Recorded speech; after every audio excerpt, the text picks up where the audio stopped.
Today's excuse: don't want to waste food.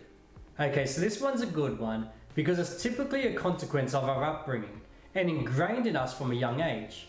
For example, have you heard this before? You can't leave the table unless you eat everything on your plate. You may have even heard about starving children in Africa, about being grateful or not wasting money. We were constantly told that we need to eat everything on our plate and not waste food.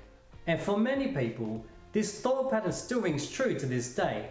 However, you need to stop and ask yourself, which waste would you prefer it to go to?